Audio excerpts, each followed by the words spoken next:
And that soul is who you are.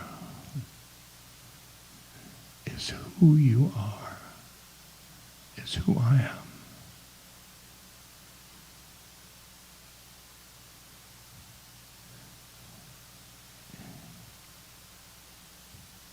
You are a soul traveling across incarnations. And you've taken this incarnation.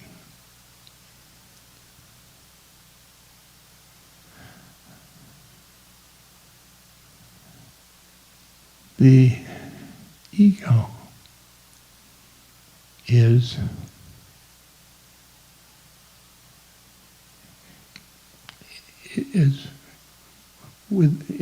fearful, fear. And the soul is love.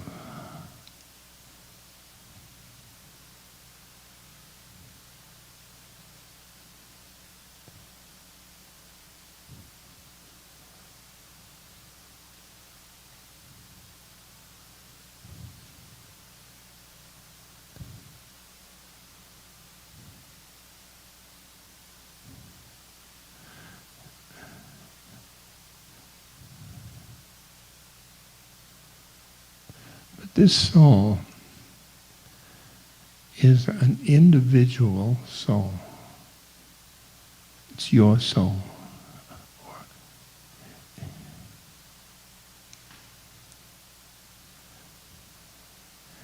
And because it has boundaries, your soul, and then there's everything else.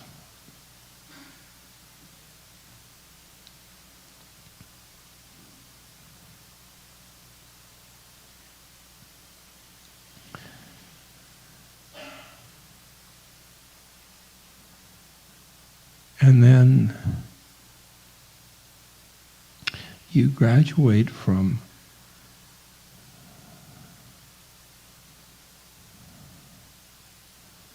the individual soul to the one. When you're in the individual soul,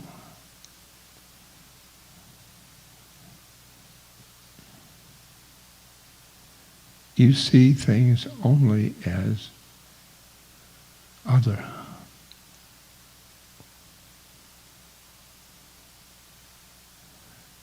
When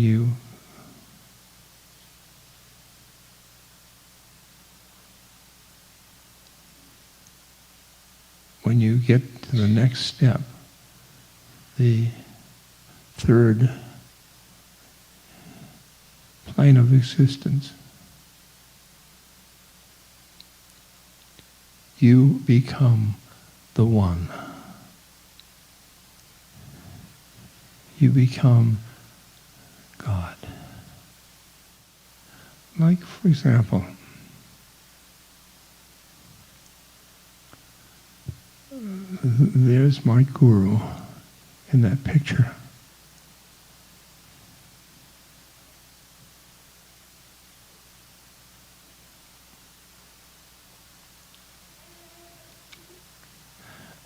And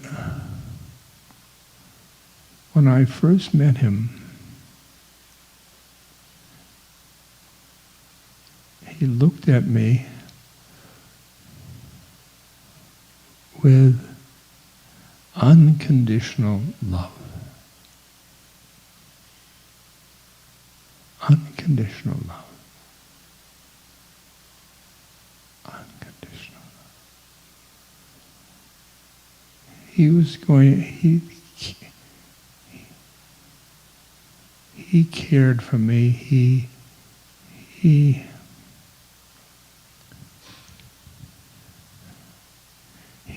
didn't care what I've done. well, what I'll do, he was unconditionally loving.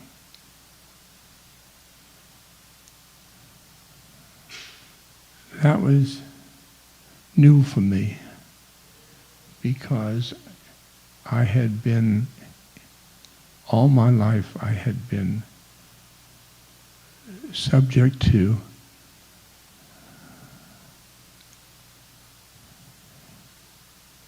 conditional love. We'll love you if you're a good boy. We'll love you for a good student. A good friend. When he looked at me that way,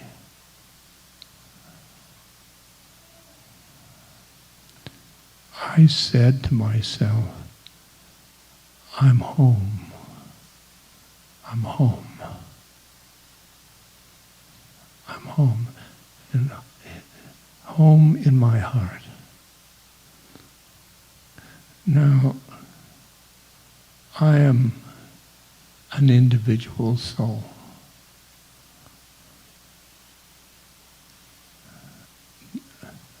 An individual soul. So I look at love, everything, I love everything.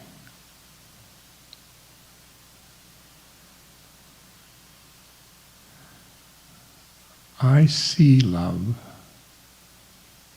but he bees love.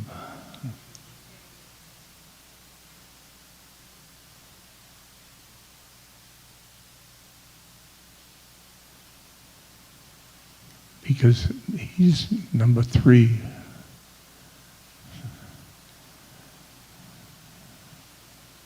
He's merged with the one. Maybe I'll get there in this lifetime or in a future lifetime. So, when in my individual soul, I see love, but I don't be love.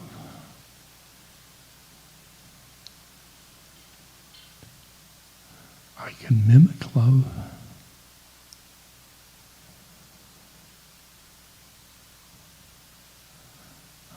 I can show people how loving I am. But that's fierce. That's fierce. But here, he wants me to be unconditionally loving.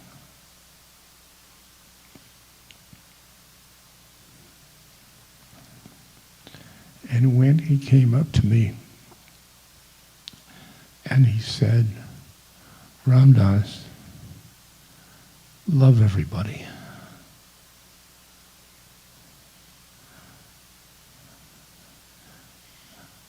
And I said from my ego, I can't love everybody.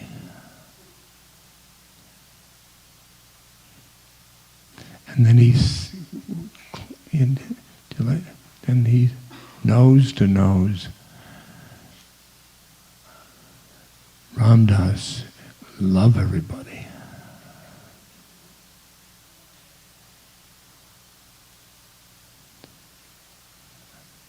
Here is the judge,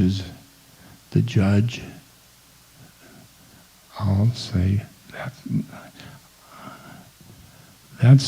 person's lovable, but that person isn't the judge.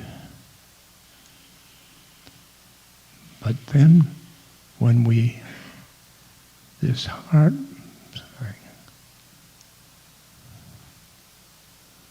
thing.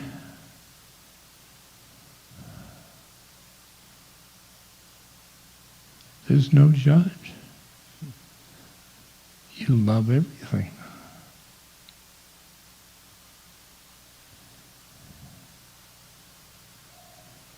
You love everything.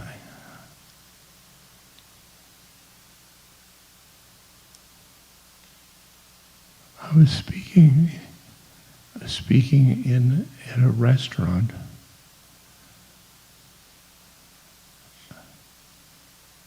and I was telling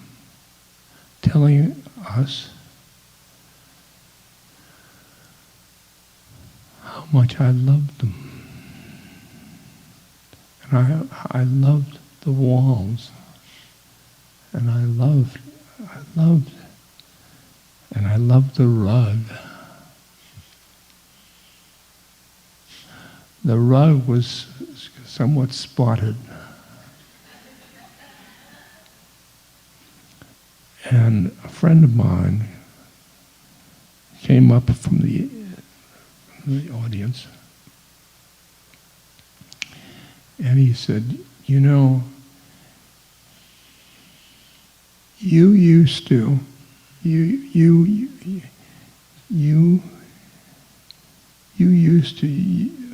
love me. You said you love me, and that's certainly a good thing. But this rug."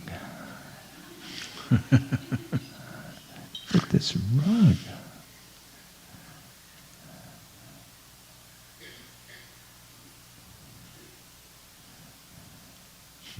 He sent me for my 80th birthday a picture of a rug with a spot in it. Sent it from New York.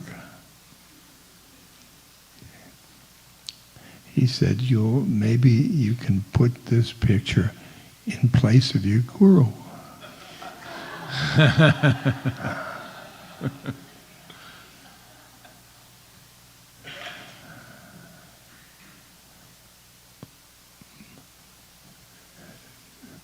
Now I'm identified with my soul. I love everything. Wow. I love the walls. I love all of you.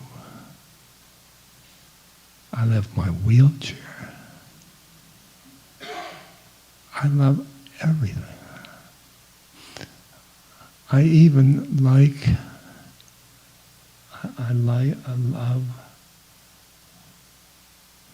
love my negative thoughts. Yeah.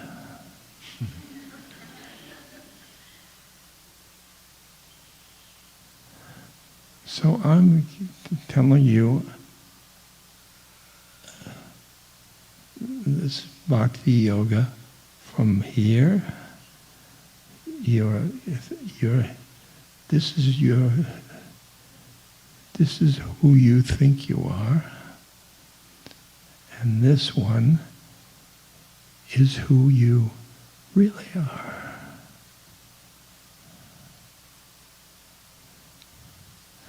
But this, down to here, is sadhana. It's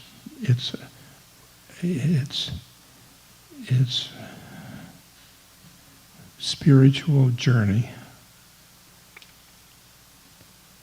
And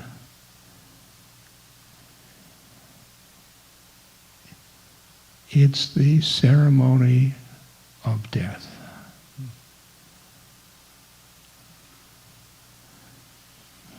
The dying person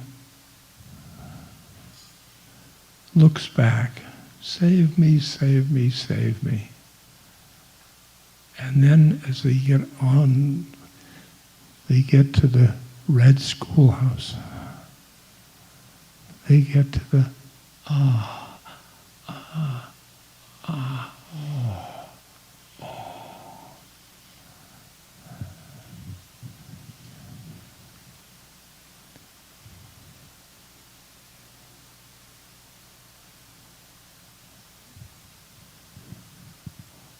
by the time you have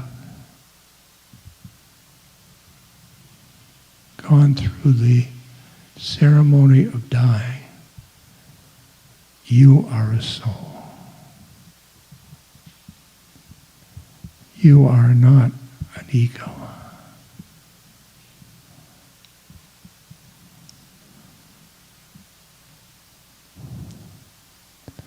Now,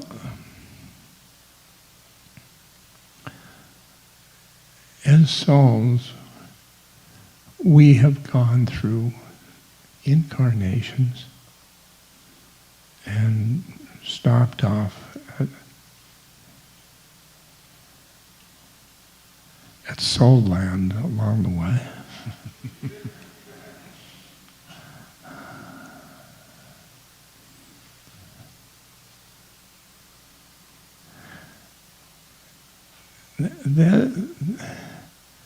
They've got a soul has been through deaths and births and deaths and births. They know that birth is one.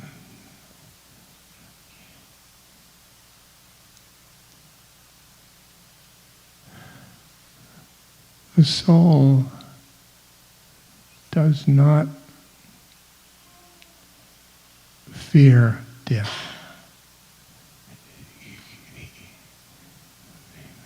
Because so many deaths so far. The ego, however, the ego is part of the incarnation.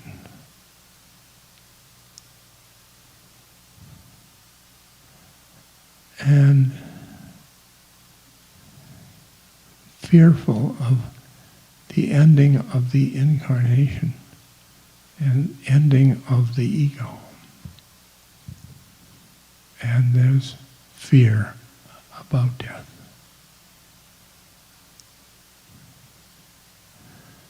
If you are sitting with a dying person,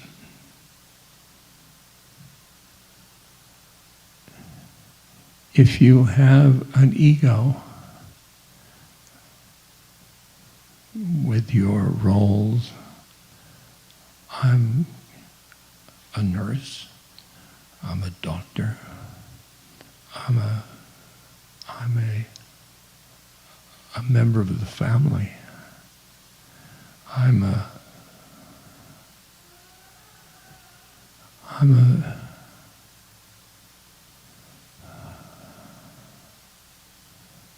volunteer.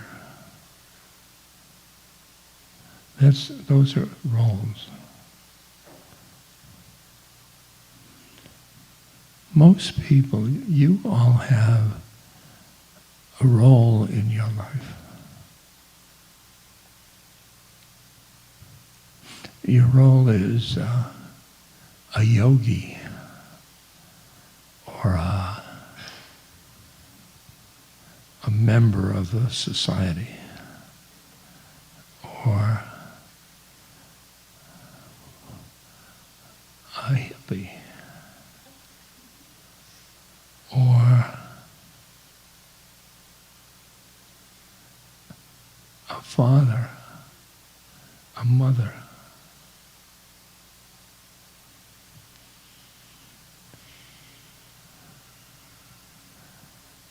An adolescent.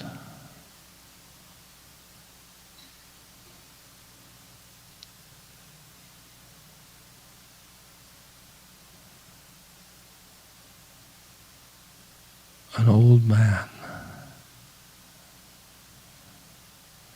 That isn't bad, by the way. You know, you know, in India, they treat old men or women, they treat them with respect. And I was coming to India at one time, and I saw one of my old Indian friends, and he said, "Ram Dass, you are looking so old." And I got a fighting, God, and you jump. I've gone to the gym.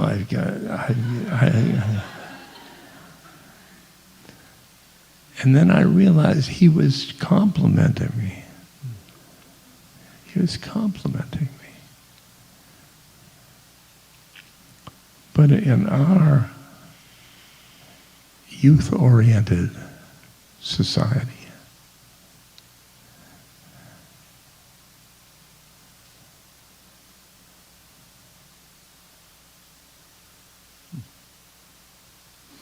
old people are disposable.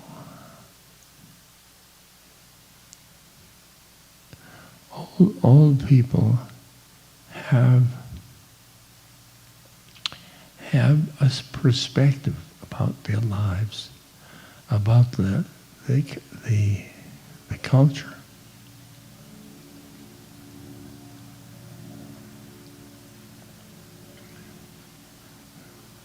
A perspective that involves all the experiences they've had.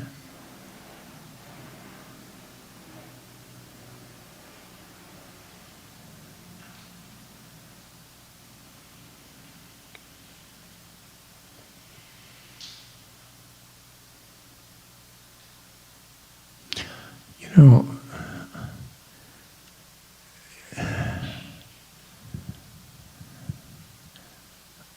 I wrote a book called Still Here. I looked at aging and death. And I was 63 or rather, and I wrote it, and I just talked about much joy there is.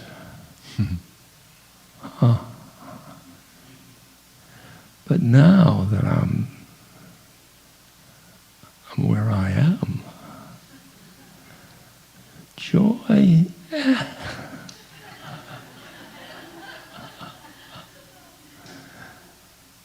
there's joy, and then there's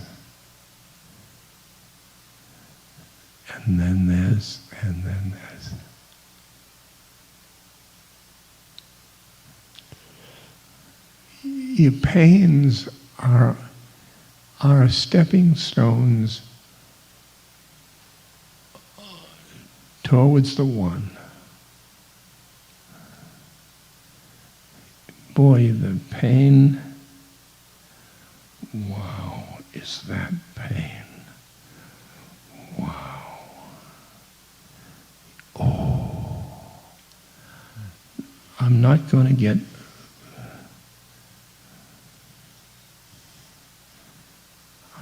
get involved in that pain.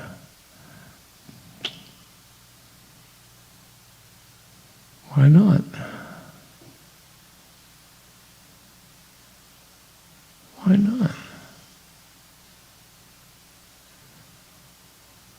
I'm going to take each thing it comes.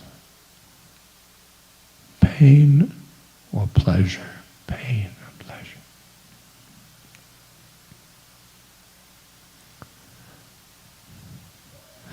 The way I live my life is in the present. Somebody said once, what did they say? Be here now.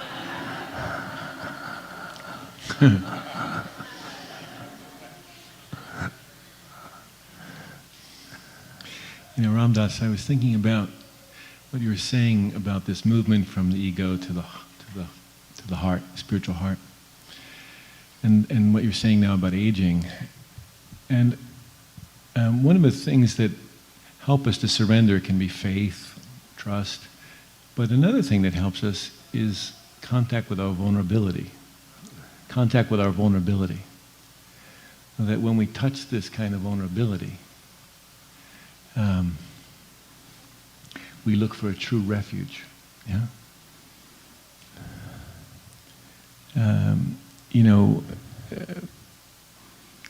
At the Zen center where I practice, and in most Zen centers, there's a han. You know the han, as you walk into Zendo.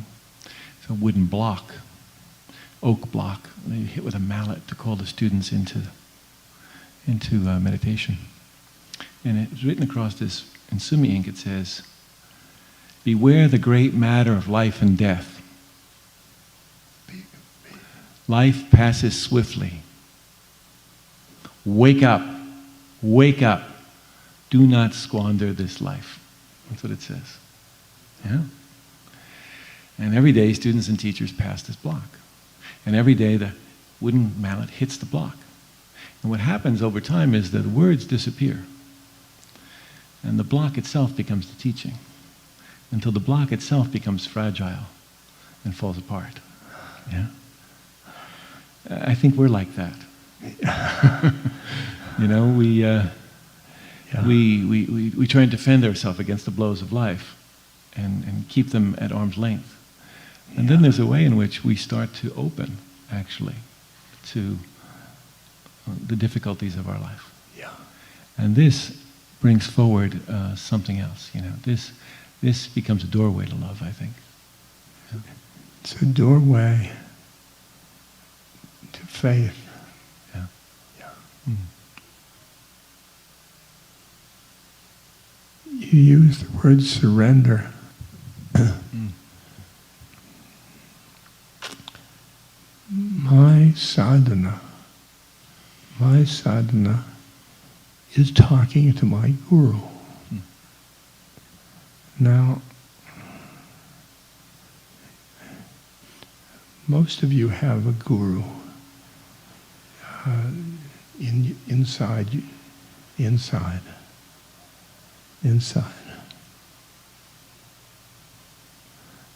And I had one in India.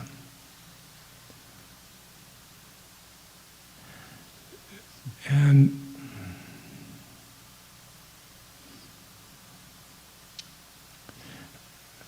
a fellow came up to me and said, you're talking to your dead guru.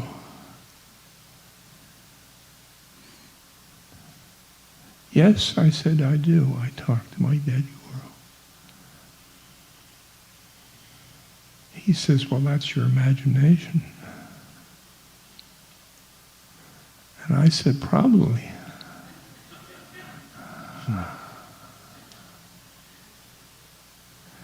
Because my guru is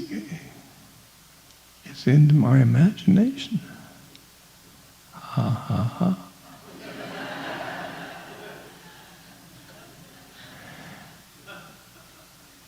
So it's like, it's a friend. As a friend,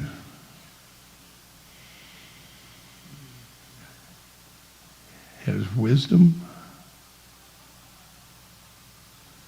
has compassion, has joy, has peace, has love. And I like that as a friend, which I sit, my guru is here.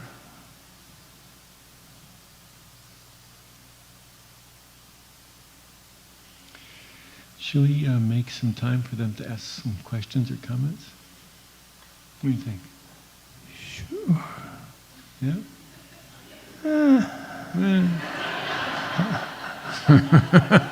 I mean, they might have something really interesting to say. All right, go ahead. Because we wanted to have a little bit of time for dialogue with you. And so maybe you have a comment or a question that you want to share. Don't be afraid, you know. At Harvard, they did a study about people's great fears, and fear of dying came in way behind fear of speaking in public. So it's good to practice dying. When you spoke about compassion and suffering and how you can't really get away from the suffering when you have so much compassion, is there a way to alleviate the suffering and still have compassion?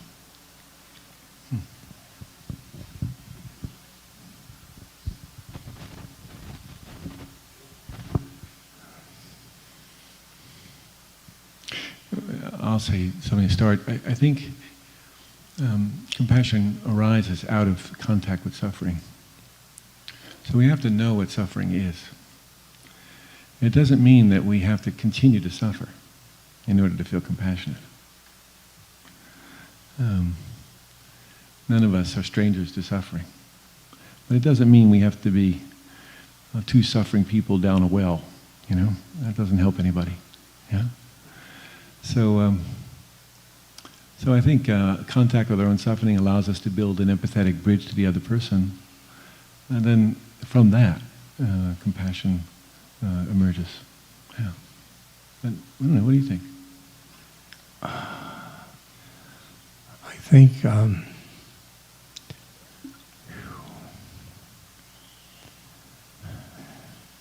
social action is trying to relieve suffering. Mm-hmm.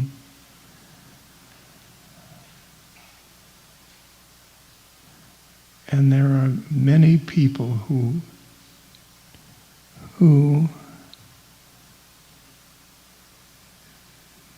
do social action, but they don't feel compassionate to themselves or compassionate to the people of this.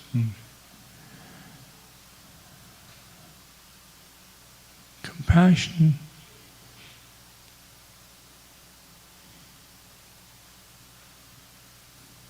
is like a love. It's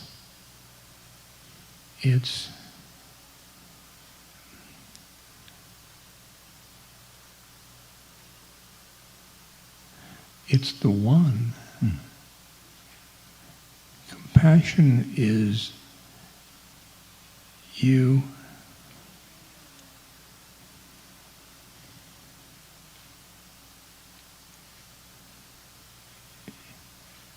feel that the other person is you.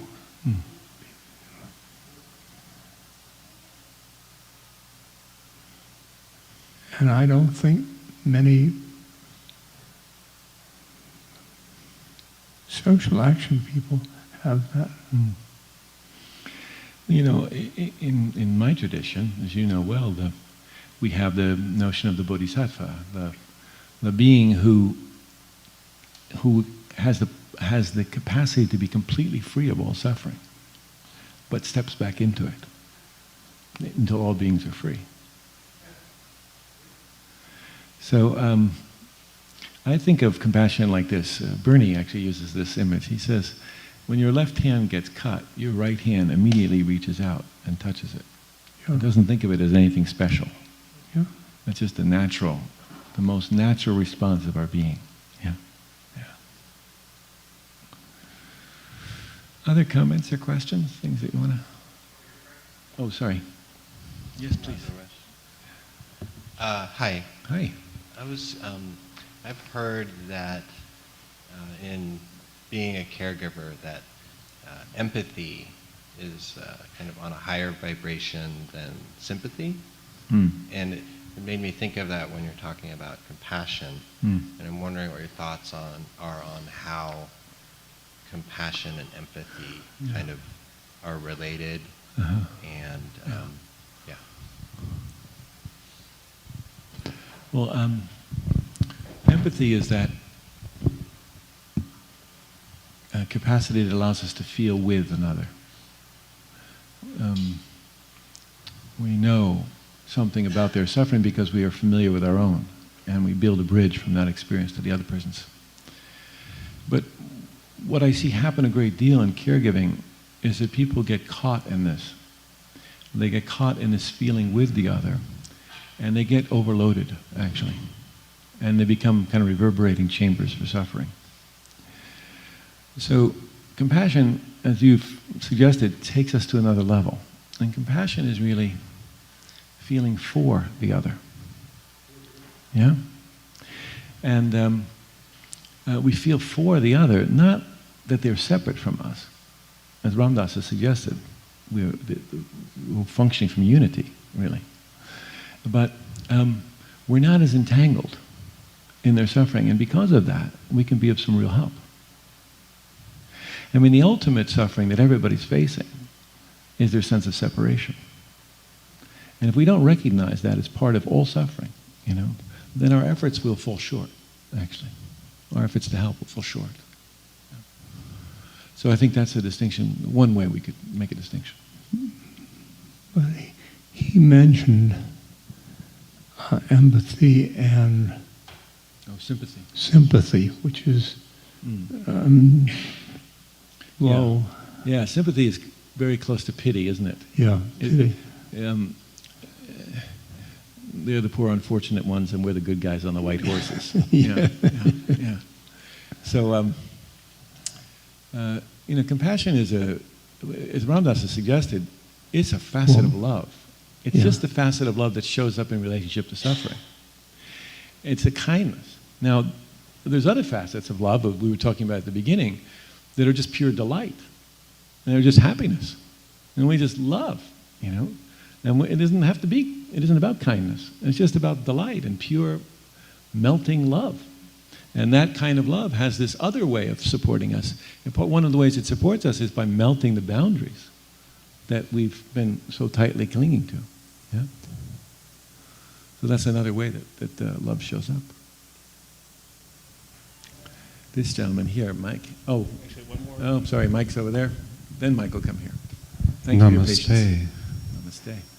I just wanted to, 35 years ago you introduced me to meditation when you first had your book, Be Here Now.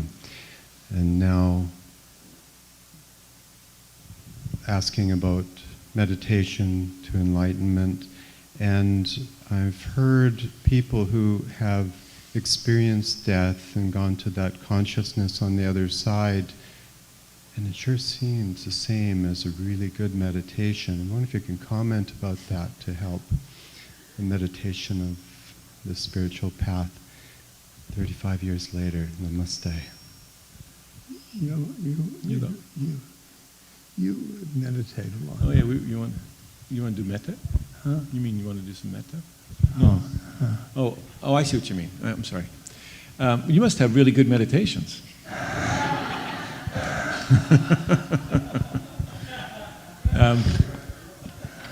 The truth is, he might know, but I actually don't know what it's like after we die. I don't know. I do. You do? See, I knew he would know this. So, well, actually, since you know. You don't believe me. No. I think, go ahead. I don't talk to unbelievers. See, we have, in my tradition, we have this really wonderful expression. We say, not knowing is most intimate. Not knowing is nearest. When Dogen, the head of the Zen school, was asked about enlightenment, he said, not knowing is nearest. Not knowing is most intimate. Yeah? He said, I can't exactly say what it is, but I can say that not knowing is the closest. Yeah.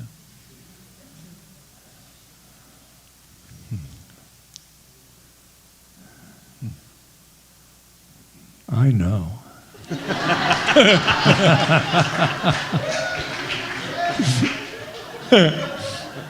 This is why I'm hanging out with you. Yeah. This fellow. First, I just want to thank you both for being here now. Yeah. Yeah. Both for being here now. Mm-hmm. I think I heard you say something about loving your negative thoughts. Yeah.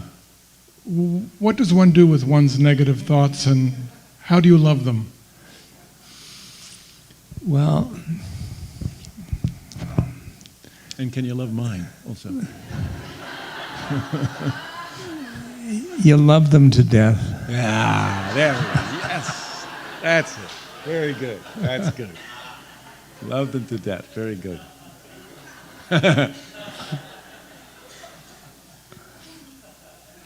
Because otherwise, you get angry at them, and that's bad for your heart.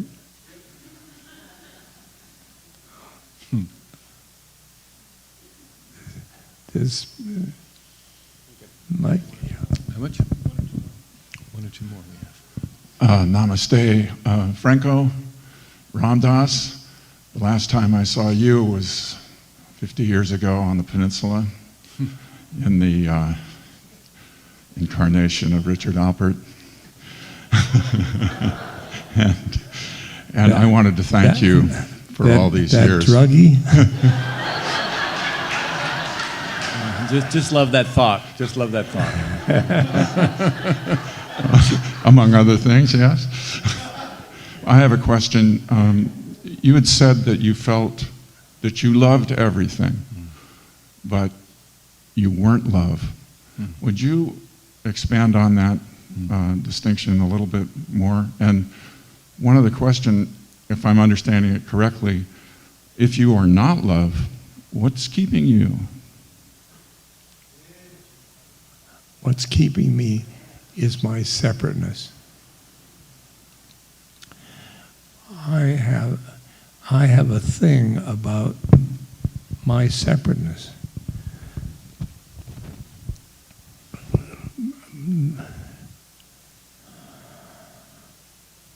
You know.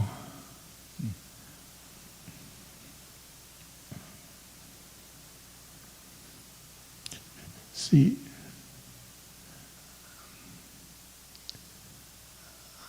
I have God within me, and you have God within me, with you.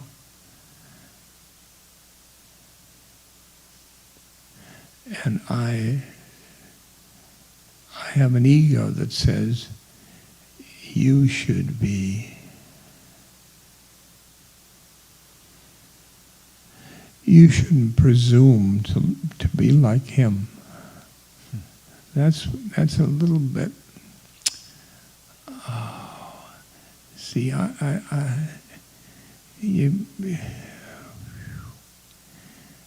it's like if you have a guru and he does wonderful things. You don't, he's there, and I'm here. I know it's a fallacy. It's a fallacy. Ha ha ha. It's a fallacy.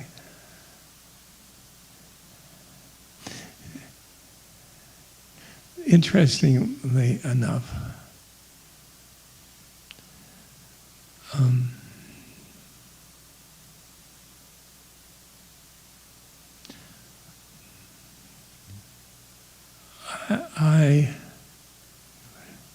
Maharaji, I first loved because of his siddhis, his powers. Because I wanted powers. I really wanted powers. And he could do things that, oh boy, yum, yum, yum. And then I kept staying in India and staying in India and staying in India around him. But it wasn't his powers, it was his love. And when I finally realized that, boy, that was a change in my consciousness. That's my consciousness. And then I think that love is the greatest power. That's what I'm working on now. Let's take one more question. Huh? Thank you both. And Ram Dass, when you kept saying, I'm loving awareness, I'm loving awareness, I'm loving awareness, I heard finally, I'm loving awareness. And the awareness that came in for me was the mahalo to both of you and to everyone here who has brought consciousness and awareness forward to us being soul and not separation. And how the world has transformed as I look out as a soul and know the common ground that we all have, how the world is transformed as we view everyone as one. Yes. I want to put in my 2 cents for the personality, because there's a lot of ideas out there that we have to get rid of it. No, we don't have to get rid of the soul, The personality. The personality.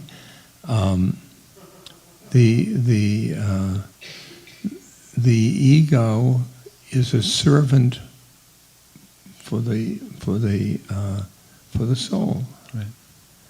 and I don't think it's necessary to get rid of it. I think it's make it nice. Yeah. Yeah. I mean, you and I were talking about this yesterday, that we can't be free if we reject anything. And that's the beautiful thing about love, is that it doesn't reject anything. Yeah. Mike is giving me the message that we have to close soon. Should we close with a loving awareness meditation? You. You want to do metta? You metta. Okay, all right. So we'll close with a little short metta meditation then, if that's okay. Yeah.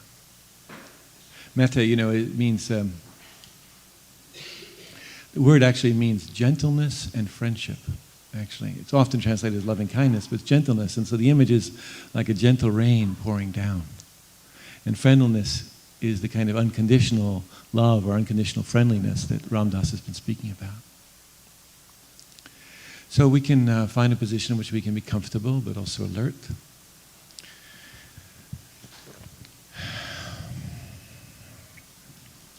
If you like, you can let your eyes close, but you can also leave them softly open.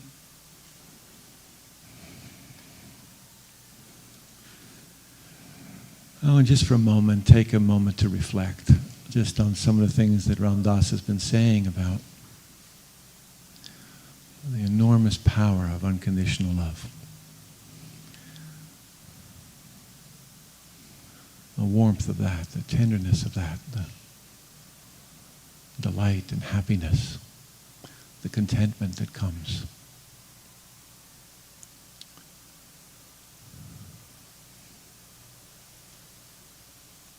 The Buddha said if we were to search the whole planet, we could not find another being more deserving of love than ourselves.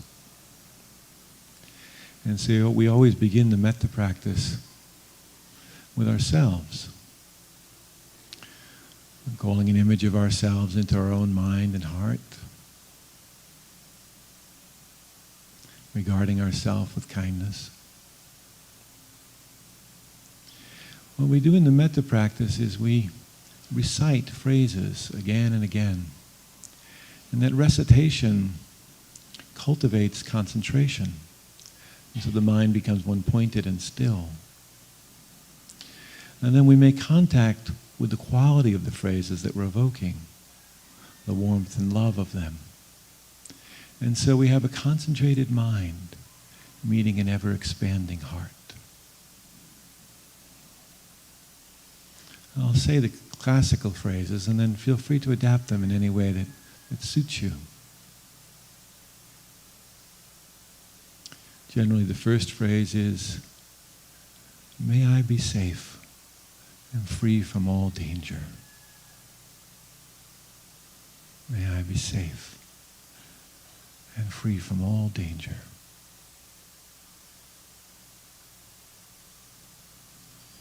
And say that over and over, evoking the quality of that sense of safety.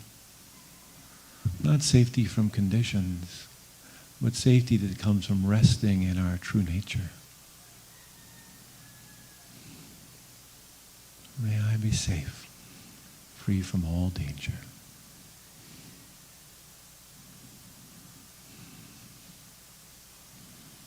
And then we evoke another quality of love, that of happiness and peacefulness.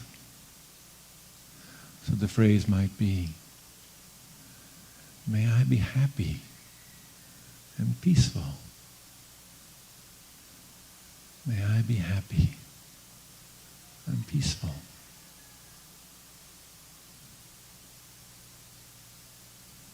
You can notice if there's any inhibitions or obscurations that come to block this, any notions of not being deserving. And just meet those with the same tenderness.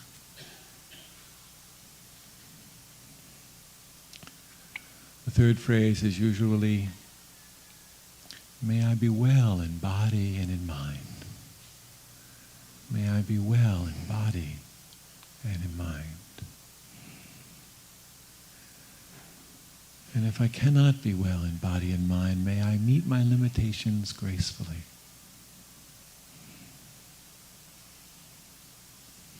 May I be well in body and mind.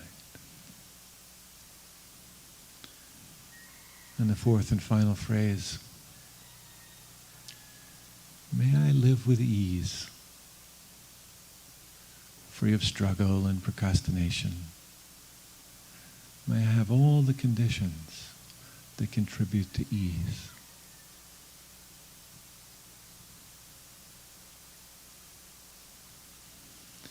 So we really want to establish these qualities in ourselves, so much so that they suffuse our whole being. And then they naturally spill out to other beings in all directions. So one more time for yourself, for ourselves. May I be safe, free from all danger. May I be happy and peaceful. May I be well in body and mind. Or sometimes I like to say, may I be filled with loving kindness, from head to toe, suffused with love. And may I live with ease, ease of well-being.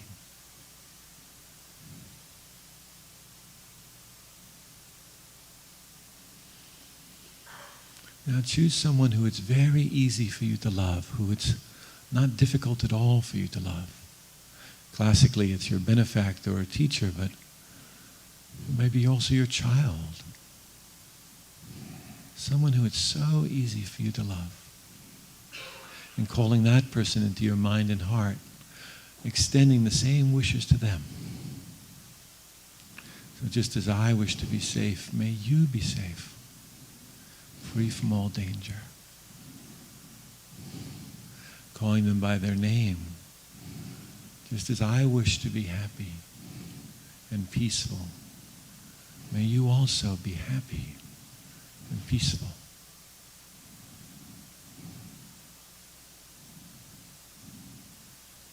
And just as I would wish to be filled with loving kindness, may you also be filled with loving kindness, head to toe,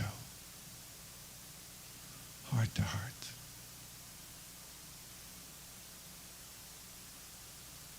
And just as I would wish to live with ease, may you also live with ease of well-being, without any struggle or procrastination. Live with ease.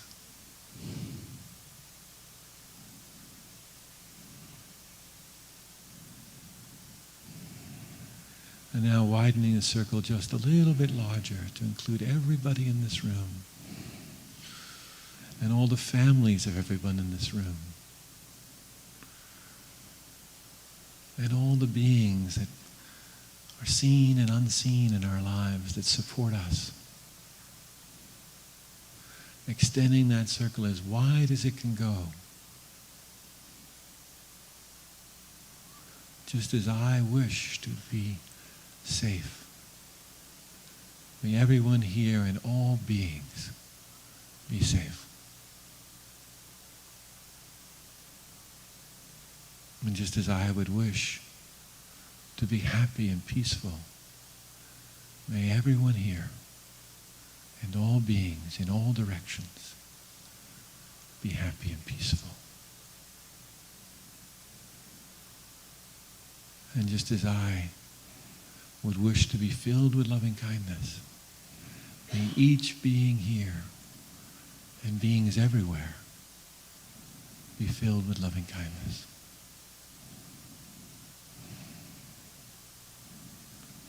And just as I would wish to live with ease, may each being here and all beings in all directions, may they live with ease, ease of well-being.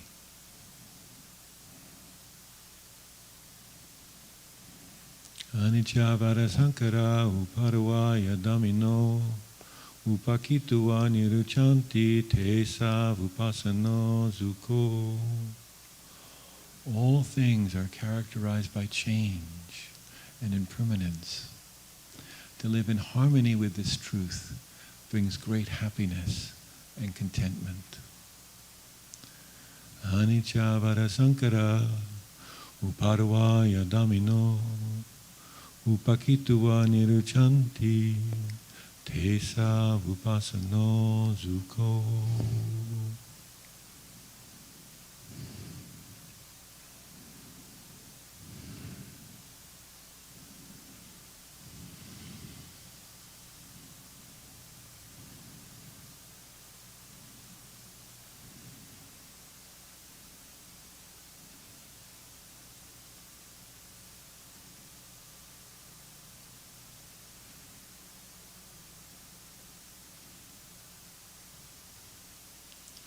May each of us here find ourselves in each other, body to body, heart to heart, mind to mind, soul to soul, true nature to true nature. Namaste. Namaste.